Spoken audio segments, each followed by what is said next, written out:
అందరికీ నమస్కారం. నా పేరు రమ. ప్రేమ ఎంత మధురం 31వ భాగం.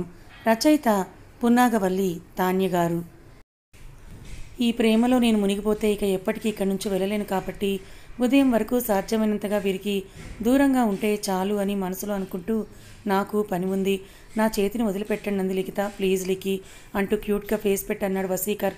దాంతో ఇక కాదనలేక అక్కడే కూర్చొని భోజనం వడ్డించింది. కలిపి వసీకర్కి తినిపించింది లిఖిత. వసీకర్ భోజనం కూడా ముగిసింది. లిఖిత ఇక ఒక క్షణం అక్కడ ఉన్న తనని తాను మైమర్చిపోతానని, అది జరగకూడదని అనుకుంటూ అక్కడి నుంచి లేచి తన లగేజ్ సర్దుకోవడం కోసం మొదలుపెట్టింది. లగేజ్ సర్దుకుంటున్నంతసేపు వసీకర్ లిఖితనే చూస్తూ ఉన్నాడు, కానీ ఏమీ మాట్లాడలేదు. లగేజ్ సర్దుకోవడం పూర్తయిన తర్వాత మౌనంగా వచ్చి మంచానికి ఒకవైపున పడుకుంది లిఖిత. కాసేపు లిఖితని అలాగే చూసిన వసీకర్ లేచి మంచానికి మరోవైపున పడుకున్నాడు. వద్దు లిఖిత, ఎక్కడికి వెళ్ళొద్దు. నువ్వు ఎప్పటికీ ఇక్కడే నాతోనే ఉండిపో. నేను ఎక్కడికి వెళ్ళను వసి అని నాతో ఒక్కసారి అనొచ్చు కదా అని మనసులో అనుకున్నాడు వసీకర్. నువ్వు ఎక్కడికి వెళ్ళడం నాకు ఇష్టం లేదు. నాతోనే ఇలా ఉండిపో, వెళ్ళొద్దు. అసలు నువ్వు ఎక్కడికి వెళ్ళడానికి కూడా వీల్లేదు అని నా మీద హక్కు చూపించవచ్చు కదా. నన్ను ఎక్కడికి వెళ్ళకుండా ఆయన ఆపవచ్చు కదా అని తనలో తనే ఆలోచించుకుంటూ మదనపడిపోసాగింది లిఖిత. అలా ఇద్దరు మనసులో కూడా అనుకుంటూనే పైకి చెప్పకుండా ఉన్నారు తప్ప ఇద్దరిలో ఏ ఒక్కరు కూడా పైకి మాట్లాడలేదు. అలా ఇద్దరు ఒకరి గురించి మరొకరు ఆలోచించుకుంటూ రాత్రి గడిచింది, కానీ ఇద్దరు పడుకోలేదు. తెల్లవారుజామున 4. ఆ సమయంలో రకరకాల ఆలోచనల మధ్య తనకే తెలియకుండా అలా నిద్రలోకి జారుకుంది లిఖిత. లిఖిత అరచేతిని గట్టిగా పట్టుకొని, లిఖిత ఎక్కడికి వెళ్ళదు, నేను ఎక్కడికి వెళ్ళను అను, లేకపోతే నాతో పాటు మీరు కూడా రెండను అను లిఖిత ప్లీజ్ అని మనసులో అనుకున్నాడు వసీకర్. ఇప్పటికే ఆ మాట తనలో తాను అనుకోవడం 5వ సారో 6వ సారో అలా అనుకుంటుంటే నిద్రలోకి జారుకున్నాడు వసీకర్. ఉదయం 6:30 ఆ సమయంలో తార లిఖితకు ఫోన్ చేసింది. ఫోన్ రింగ్కే టక్కున లేచిన లిఖిత తన చేతిని పట్టుకుని పడుకున్న వసీకర్ని చూస్తూ మైమర్చిపోయింది. కానీ అంతలోనే తేరుకొని వసీకర్ చేతిని చిన్నగా విడిపించుకొని ఫోన్ని లిఫ్ట్ చేసింది. ఊరు బయలుదేరుతున్నావా, లేచావా లేదా అని ఫోన్ చేశానంది తార. లేచాను, రెడీ అవుతున్నానంది లిఖిత. సరే త్వరగా బయలుదేరు అని కాల్ని కట్ చేసింది తార. లిఖిత మాటలకే మెలకు వచ్చింది వసీకర్కి. లిఖిత లేచి వాష్రూమ్లోకి వెళ్ళి ఫ్రెష్ అయ్యి వచ్చి వంటగదిలోకి వెళ్ళి కాఫీ తయారు చేసింది. పైకి వచ్చి వసీకర్ చేతికి కాఫీ ఉన్న కప్ని అందించింది. నా చేతులతో మీకు ఏమైనా ఇవ్వడం ఇదే ఆఖరిసారేమో బహుశా అని తన మనసులో అనుకుంది లిఖిత. వసీకర్ మౌనంగా కాఫీ తీసుకొని తాగుతున్నాడు.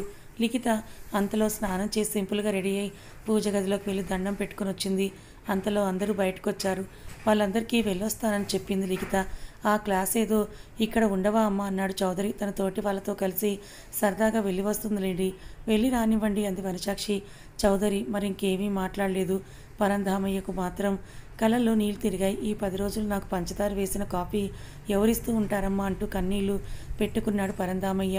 10 రోజులు కాదు తాతయ్య, ఇక జీవితంలో నేను ఇక్కడికి రాను. ఆ విషయం తెలుసు, మీరు ఎంతగా నా గురించి బాధపడతారో నాకు బాగా తెలుసని మనసులో అనుకుంటూ 10 రోజులు ఎంతసేపట్లో తిరిగి వస్తాయి, మీరు బాధపడకండి తాతగారు అంటూ తనతో పాటు తీసుకువచ్చిన ఒక అందమైన కళ్ళజోడిని పరంధామయ్యకి ఇచ్చింది లిఖిత. ఇది నాకెందుకమ్మా, దూరం వెళ్తున్నావు, నీ దగ్గరే డబ్బులు ఉంటే బాగుంటుంది కదా అని అన్నాడు పరంధామయ్య. ఇవి నా డబ్బులు కాదు తాతగారు, మీరు నాకు ఇచ్చిన డబ్బులతోనే మీకోసం నేను ఈ కళ్ళద్దాలని తీసుకొని వచ్చాను, తీసుకోండి అని అంది పరంధామయ్య. నీ ఫ్రెండ్స్ వస్తున్నారన్నావు, వాళ్ళు ఎక్కడా అని అడిగింది అచ్చాయమ్మ లిఖితతో. వాళ్ళు డైరెక్ట్గా స్టేషన్కే వస్తానన్నారు నానమ్మ, నేను కూడా స్టేషన్కే వెళ్తాను, అక్కడ అందరం కలుసుకుంటామంది లిఖిత. ఓ అలానా, జాగ్రత్తగా వెళ్ళిరా, కార్తీక మాసం మొదలైంది కదా, ఈ రోజులన్నీ కూడా మంచివే, నువ్వు అనుకున్న పని అన్ని పనులు సక్రమంగా జరుగుతాయి, క్షేమంగా వెళ్ళి లాభంగా తిరిగిరా అంటూ మర్చిపోయాను, ఈ బాక్స్లో ట్రైన్లో తినడానికి కాస్త టిఫిన్ పెట్టాను, తిను అంది అచ్చాయమ్మ. ఆ బాక్స్ తీసుకుంది లిఖిత. అది కాస్తంత తేలిగ్గా ఉన్న భావన రావడంతో ఓపెన్ చేయబోయింది లిఖిత. అది గమనించిన అచ్చాయమ్మ, బాక్స్ తీయకు, గాలి వెళ్తే పూరీలు మెత్తబడతాయి అంటూ ఆ బాక్స్ తీసుకుని లిఖిత లగేజీలో పెట్టింది అచ్చాయమ్మ. వనజాక్షి లిఖిత దగ్గరకు వచ్చి 10,000 రూపాయలు అందించింది. వద్దత్తయ్య గారు, నా దగ్గర డబ్బులున్నాయి, మీ అబ్బాయి ఇచ్చారంది లిఖిత. ఆ మాటలు విన్న వసీకర్ లిఖిత వైపే చూశాడు. ఎందుకంటే తను లిఖితకు ఏ డబ్బులు ఇవ్వలేదు.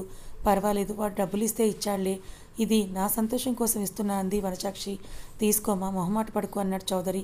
ఇక్కడి నుంచి వెళ్ళేటప్పుడు ఎవరి రుణము ఉంచుకోకూడదు అనుకున్నాను. అయినా సరే అత్తయ్య గారి రుణం ఈ విధంగా తీర్చకుండానే వెళ్ళవలసి వస్తోంది అని అంటూ మనసులో అనుకుంటూ ఆ డబ్బుల్ని ఇంకా తప్పక తీసుకుంది లిఖిత.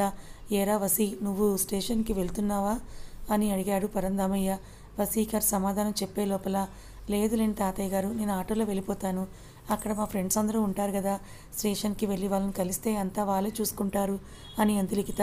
కనీసం స్టేషన్ వరకన్నా నీతో కలిసి రాకూడదా నేను అన్నాడు. వసీకర్ లిఖిత చెవి దగ్గరకు వచ్చి ఆ మాటతో ఒక్కసారిగా వసీకర్ వైపు చూసింది లిఖిత. లిఖిత చేతిలో ఉన్న లగేజ్ని తీసుకుంటూ, పర్వాలేదు, నాకు అటువైపు పని ఉంది, నడు, నేను స్టేషన్ దగ్గర దింపేసి నేను వెళ్తానంటూ బయటికి అడుగులు వేశాడు వసీకర్. చేసేదేమీ లేక వసీకర్ వెనకాలే నడిచింది లిఖిత. అంతలో అక్కడికి వచ్చిన కనకం ఒక కర్ర సంచి లిఖిత చేతికి అందిస్తూ, చిన్నమ్మగారు జాగ్రత్తగా వెళ్ళిరండి, మీరు అనుకున్న అన్ని పనులు జరగాలని కోరుకుంటున్నాను అని అంది కనకం. కనకాన్ని చూసి ఒక్కసారిగా హత్తుకొని, నేను తెలిసి కానీ తెలియక కానీ నిన్ను ఏ విధంగా అయినా బాధిస్తే నన్ను క్షమించు అని అంది లిఖిత. 10 రోజుల్లో వెళ్ళి వచ్చేదానికి అంత పెద్ద మాటలు ఎందుకమ్మా అంది కనకం. లిఖిత మాటలు అర్థం కాక, ఏమీ లేదులే, ఊరికే చెప్పాలనిపించి చెప్పానంతే అని అంది లిఖిత. కనకం మాత్రం లిఖిత మాటలు అర్థం కానట్టుగా ఆమె వైపు అలాగే చూస్తూ ఉండిపోయింది. ఆ సంభాషణ వసీకర్ చెవున పడింది కానీ వసీకర్ దాని గురించి పెద్దగా స్పందించలేదు. లిఖిత లగేజీ కార్ డిక్కీలో పెట్టి డ్రైవింగ్ సీట్లో కూర్చొని లిఖిత కోసమే వెయిట్ చేస్తూ ఉన్నాడు వసీకర్. లిఖిత అందరికీ మరొక్కసారి వెళ్ళి వస్తానని చెప్పి కార్ దగ్గరికి వచ్చి కారులో కూర్చుంది. వసీకర్ కార్ స్టార్ట్ చేశాడు. వసీకర్ లిఖిత ఇద్దరి మధ్య మౌనం. ఎన్నో మాటలు మాట్లాడాలని ఇద్దరు అనుకుంటున్నారు కానీ ఆ మాటలు పెదవి దాటి బయటికి రావడం లేదు. కారు స్టేషన్కి వచ్చింది. మౌనంగా లోపలికి వెళ్ళి అక్కడ ఉన్న బెంచ్ మీద లగేజ్ పెట్టాడు వసీకర్. లిఖిత మిగతా వారి కోసం స్టేషన్లో అంతా కలిగి చూసింది. మిగతా వాళ్ళు ఇంకా వచ్చినట్టుగా లేరని మనసులో అనుకుంటూ బెంచ్ మీద కూర్చుంది లిఖిత. వసీకర్ లిఖిత వైపే చూస్తూ ఉన్నాడు కానీ లిఖిత మాత్రం వసీకర్ చూపులో చూపు కలవనివ్వడం లేదు. ఏటో చూస్తూ కూర్చుంది లిఖిత. కొంత సమయం గడిచిన తర్వాత వెళ్ళాలని నిర్ణయించుకున్నామన్నమాట అన్నాడు వసీకర్. చిత్రంగా వసీకర్ వైపే చూస్తూ వెళ్ళొస్తానంది లిఖిత. తిరిగి వచ్చే ఉద్దేశం ఉన్నప్పుడు మాత్రమే వెళ్ళొస్తానని చెప్పాలి, తిరిగి వచ్చే ఉద్దేశం లేకుండా వెళ్ళిపోవాలని నిర్ణయించుకున్నప్పుడు అలా చెప్పకూడదన్నాడు వసీకర్. ఆ మాటతో ఒక్కసారిగా స్టన్ అయిపోయి వసీకర్ వైపే అలా చూస్తూ ఉండిపోయింది లిఖిత. కొద్ది సెకండ్ల తర్వాత తేరుకొని, ఏం మాట్లాడుతున్నారు మీరు అని అడిగింది లిఖిత. నేను ఏం మాట్లాడుతున్నానో నీకు బాగా తెలుసు అన్నాడు వసీకర్. లిఖిత తలదించుకుంది. ఎంతగా ఆలోచించిన ఒక్క ప్రశ్నకు మాత్రం సమాధానం దొరకడం లేదన్నాడు వసీకర్. ఏంటది అన్నట్టుగా తల పైకెత్తి చూసింది లిఖిత. అంతగా నన్ను వదిలి వెళ్ళిపోయేంత పెద్ద తప్పు నేనేం చేశానన్నాడు వసీకర్.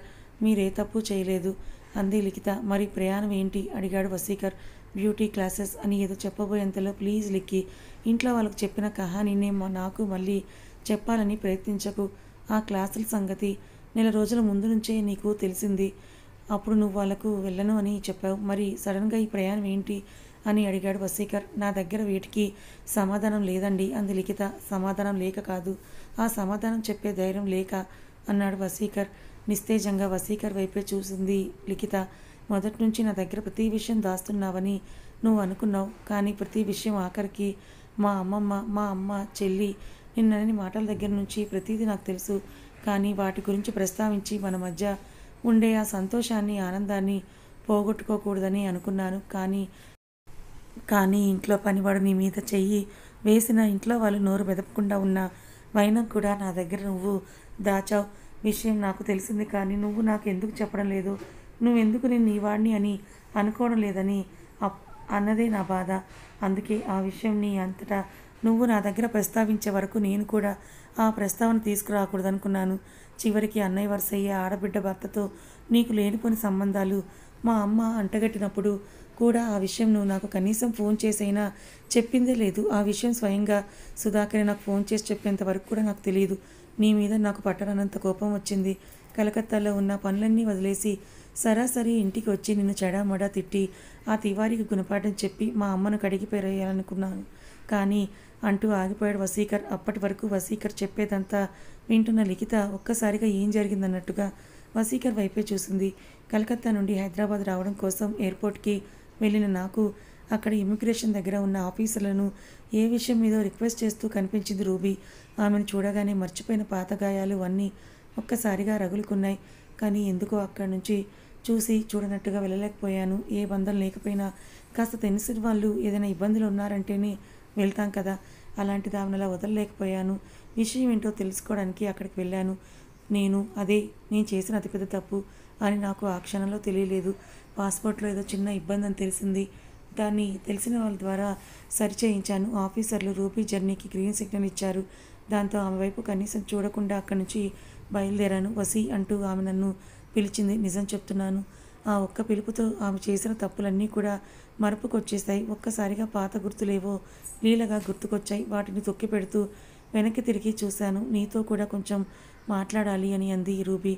కాదు అని చెప్పడానికి పెద్దగా కారణమేమీ కనిపించలేదు నాకు. కనిపిస్తున్న కాఫీ కేఫ్లో కూర్చున్నాం. కాఫీ తాగుతూ ఎటో చూస్తున్నాను నేను. కానీ మనసులో ఆమె దేని గురించి మాట్లాడుతుందా అని ఆలోచిస్తూ ఉన్నాను. నేను మోసపోయానంది రూబీ. ఆ మాట వినగానే మనసు బాధతో మిలితిరిగింది. ఒక్కసారిగా ఆమె వైపే చూశాను. ఆమె కళ్ళల్లో పశ్చాత్తాపం, బాధ కొట్టొచ్చినట్టుగా కనిపించాయి. ఎందుకో అలాంటి సమయంలో పాత విషయాలన్నీ కలిపి ఆమెను బాధించాలని నాకు అనిపించలేదు. ఏం జరిగింది అని ఒకప్పటి స్నేహితుడిగా అడిగాను. నేను చేసిన తప్పుకి దేవుడు తగిన శిక్ష వేశాడంది రూబీ. అర్థం కాక ఆమె వైపు చూశాను. శేఖర్ నన్ను మోసం చేశాడు. అతన్ని నమ్మి నిన్ను మోసం చేసి నీ దగ్గర నుండి వచ్చేశాను. బ్యూటీ కాంటెస్ట్లో అవకాశం ఇప్పిస్తానని చెప్తూనే నన్ను వాడుకున్నాడు. అతను వాడుకున్నదే కాకుండా నన్ను ఎరగా వేసి తను లబ్ధి పొందాలని చూశాడు. అన్నీ గమనించాను. కానీ కాంటెస్ట్లో అవకాశం ఇప్పించకపోతాడా అన్న ఆశతో అన్నిటికీ తలూపాను. కానీ అతను నన్ను ఇప్పటికీ ఒక ఎరలాగే ఉపయోగించుకుందామని అనుకున్నాడు. కానీ నాకు అవకాశం ఇద్దామన్న ఆలోచన అతనికి లేదని అర్థమైంది. దాంతో అతన్ని ఒకరోజు నిలదీశాను. పోలీస్ కంప్లైంట్ ఇస్తానని బెదిరించాను. దాంతో అతను ఒక కాంటెస్ట్లో అవకాశం ఇప్పించాడు. కానీ దానిలో నేను విన్ అవ్వలేకపోయాను. సరిగ్గా అలాంటి సమయంలోనే నువ్వు వచ్చి నన్ను హోటల్లో కలుసుకున్నావు. గుర్తుంది కదూ? ఆ రోజు నేను నీతో మాట్లాడడం అతను చూశాడు. నన్ను నానా మాటలన్నీ కొట్టి హోటల్లో రాత్రంతా బయట నించోపెట్టాడు. వాటన్నిటినీ తట్టుకున్నాను. ఎలాగైనా మరొక అవకాశం ఇవ్వమని ప్రాధేయపడ్డాను. అతను చెప్పినట్టుగా వింటే తప్పకుండా అవకాశం ఇస్తానని. కానీ అతను చెప్పిన చోటికి వెళ్ళి అతను చెప్పిన పనులన్నీ కూడా సక్రమంగా చేస్తేనే ఆ అవకాశం కల్పిస్తానని అన్నాడు. అప్పుడు గ్లామర్ ప్రపంచం పట్ల నాకున్న ఆశతో అతను చెప్పిన వాటన్నిటికీ కూడా నేను ఒప్పుకున్నాను. ఆ తర్వాత అతను నన్ను ఒక పావులాగా వాడుకున్నాడే తప్ప ఈరోజు చిన్న అవకాశం కూడా అతను ఇప్పించలేదు. దాంతో మళ్ళీ అతనికి గొడవకి దిగాను. దాంతో ఈసారి అతను నావి కొన్ని న్యూడ్ వీడియోలు చూపించి అతను చెప్పినట్టు వినకపోతే వాటిని బయటకి రిలీజ్ చేస్తానని నన్ను బెదిరించాడు. నా దగ్గర ఉన్న డబ్బులు కూడా అయిపోయాయి. నా వీసా, పాస్పోర్ట్ అన్నీ కూడా తన చెప్పు చేతుల్లో పెట్టుకున్నాడు. ఇక ఏ అవకాశం లేని పరిస్థితుల్లో అతని మీద ఆధారపడుతూ అతను చెప్పిన పనుల్లా చేస్తూ వచ్చాను. కానీ ఇక నేను విసిగిపోయాను. అందుకే దొంగ పాస్పోర్ట్ క్రియేట్ చేసుకొని ఇక్కడి నుంచి వెళ్ళడానికే ప్రయత్నిస్తున్నాను. ఇంతలో ఆఫీసర్స్కి దొరికిపోయి ఇలా ఇబ్బంది పడుతున్న సమయంలో నువ్వు నాకు కనిపించావంటూ కన్నీళ్ళు పెట్టుకుంది రూబీ. ఎంత కాదనుకున్నా ఒకప్పుడు ఆమెను మనస్ఫూర్తిగా ప్రేమించాను. అలాంటి అమ్మాయి ఇబ్బందుల్లో ఉన్నాను అని చెప్తే నిర్దాక్షిణ్యంగా నాకెందుకులే అని వదిలి రాలేకపోయాను. నేను ఆమెకు ధైర్యం చెప్పాను. నాతో పాటు ఆమెని హైదరాబాద్ రమ్మని, నీకు తగిన ఆధారం దొరికే వరకు నువ్వు నిశ్చింతగా నా దగ్గరే ఉండవచ్చని నేను ఆమెతో చెప్పాను. అందుకు రూబీ కూడా ఒప్పుకుంది. బిల్ పే చేయడానికి నేను వెళ్ళి వచ్చేసరికి నా ఫోన్ వాల్పేపర్గా ఉన్న నీది నాది కలిసి ఉన్న ఫోటోని చూస్తూ ఉంది రూబీ. అది గమనించిన నేను, ఆమె నా భార్య, పేరు లిఖిత అని అన్నాను. నేను పేరు చాలా బాగుంది, మీ ఇద్దరి జంట మరింత బాగుందంది రూబీ. కానీ ఆ మాటలు మనస్ఫూర్తిగా అన్నవి కాదని నేను అప్పుడు తెలుసుకోలేకపోయాను. ఆమెను అయితే హైదరాబాద్ తీసుకొచ్చాను. కానీ ఎక్కడ పెట్టాలో నాకు తెలియలేదు. సరిగ్గా అదే సమయానికి మనం కొత్తగా కొన్న గెస్ట్ హౌస్ గుర్తుకొచ్చింది. అదైతేనే సరిగ్గా ఉంటుందని ఆమెనెవరూ గుర్తించలేరని భావించి ఆమెను అక్కడ ఉంచాను అన్నాడు వసీకర్. ఆమె అక్కడ ఉండడానికి తగిన ఏర్పాట్లన్నీ చేసి ఇంటికి రావడానికి బయలుదేరబోయే సమయానికి రూబీ నా దగ్గరికి వచ్చి, ఏమీ అనుకోకపోతే ఈ ఒక్కరోజు నాతో పాటు ఉండవా వసీ? ఎందుకో తెలియదు, ఈ హైదరాబాద్ నాకు పాతదే అయినప్పటికీ ఎందుకో నాకు భయంగా ఉంది అంది అని అంటూ రిక్వెస్ట్ చేసింది రూబీ. ఎంతో పెద్ద పెద్ద మాటలు చెప్పి ఆమెను ఇక్కడికి తీసుకొచ్చి నిర్దాక్షిణ్యంగా వదిలేయడానికి మనసు ఒప్పలేదు. ఉండటానికి ఒప్పుకున్నాను. ఆ విషయం నీకు చెప్పడానికి ఫోన్ చేయబోతూ ఉంటే నా ఫోన్ స్విచ్ ఆఫ్ అయిపోయింది. ఛార్జింగ్ లేదని గ్రహించి ఛార్జింగ్ పెట్టాను. ఆ తర్వాత ఆమెను నేను ఎంత వద్దని చెప్పినా వినకుండా ఏదో టిఫిన్ చేసి పెట్టింది నాకు. తిన్నామిద్దరము. ఏవో పాత విషయాలన్నీ చర్చించుకున్నాము. కొన్ని బాధ కలిగించేవి, కొన్ని తీపి స్మృతులను. ఎందుకో నాకు రూబీ మాట్లాడుతున్నంతసేపు ఏ పని చేస్తున్నా కూడా నాకు నువ్వే గుర్తుకొస్తూ ఉండేదానివి. ఛార్జింగ్ ఎక్కగానే నేను ముందుగా నీకే కాల్ చేయాలని అనుకున్నాను. అంతలో సడన్గా రూబీ ఫోన్ గుర్తుకొచ్చింది. రూబీని ఫోన్ అడిగితే ఫోన్ లేదని అక్కడే వదిలేశానని చెప్పింది. దాంతో చేసేదేం లేక అలసిపోయి నేను నిద్రలోకి జారుకున్నాను. లేచి చూసేసరికి రూబీ నా ఫోన్ తీసుకువచ్చి నాకు ఇస్తూ ఛార్జింగ్ ఎక్కింది. ఎవరికో ఫోన్ చేస్తానన్నావు కదా, మాట్లాడు అంటూ ఫోన్ చేతికి అందించింది. ఫోన్ రూబీ చేతుల్లోంచి అందుకుంటూ ఇంటికి వస్తానన్న సమయానికి నేను రాకపోయేసరికి నువ్వు ఎంతగా కంగారు పడ్డావో, ఎన్ని కాల్స్ చేశావో అని అనుకుంటూ ఫోన్ ఆన్ చేసి నాకు నీ మిస్డ్ కాల్ ఒక్కటి కూడా కనిపించలేదు. దాంతో నిజం చెప్తున్నాను, ఒకంత నాకు కోపం, నిరాశ అనిపించాయి. అంతలో తేరుకొని నీకు ఫోన్ చేద్దామనుకునే సమయానికి నీ భార్య దగ్గర నుండి ఎన్నో మిస్డ్ కాల్స్ వచ్చుంటాయి. గబగబా ముందు ఆమెకు చెయ్యి అని అంది రూబీ. ఒక్కసారిగా నాలో మగ అహంకారం నిద్రలేచింది. కనీసం నేను ఇంటికి వచ్చానో లేదో అన్న విషయం కూడా నీకు అంతగా పట్టనప్పుడు నేను మాత్రం ఇంతలా కంగారు పడుతూ నీకు ఫోన్ చేయడం ఎందుకులే అని అనుకుంటూ నేను నీకు ఫోన్ చేయకుండా చేద్దామనుకున్న ఫోన్ని కాస్త పక్కన పెట్టేశాను. అది గమనించిన రూబీ, అదేంటి తనకి ఫోన్ చేయలేదు, చెయ్యి, మీ భార్య కంగారు పడుతూ ఉంటుందేమో అని అంది. రూబీ, పర్వాలేదు, నేను తనకి మెసేజ్ చేశానులే అంటూ అబద్ధం చెప్పాను. కథ ఇంకా ఉంది. మరి రూబీ వీళ్ళిద్దరి మధ్య దూరాన్ని పెంచిందా? మరి వసీకర్కి లిఖిత వాళ్ళని వదిలి వెళ్ళిపోతుందన్న విషయం ఎలా తెలిసింది? మరి వసీకర్ చెప్పేదంతా నిజమని లిఖిత నమ్ముతుందా లేదా? లిఖిత వసీకర్ల జీవితంలో వాళ్ళు సంతోషంగా ఉంటారా, కలిసే ఉంటారా? తెలుసుకోవాలనుకుంటే ఛానల్ని ఫాలో అవ్వండి. కథ నచ్చితే లైక్ చేయండి. Thank you so much.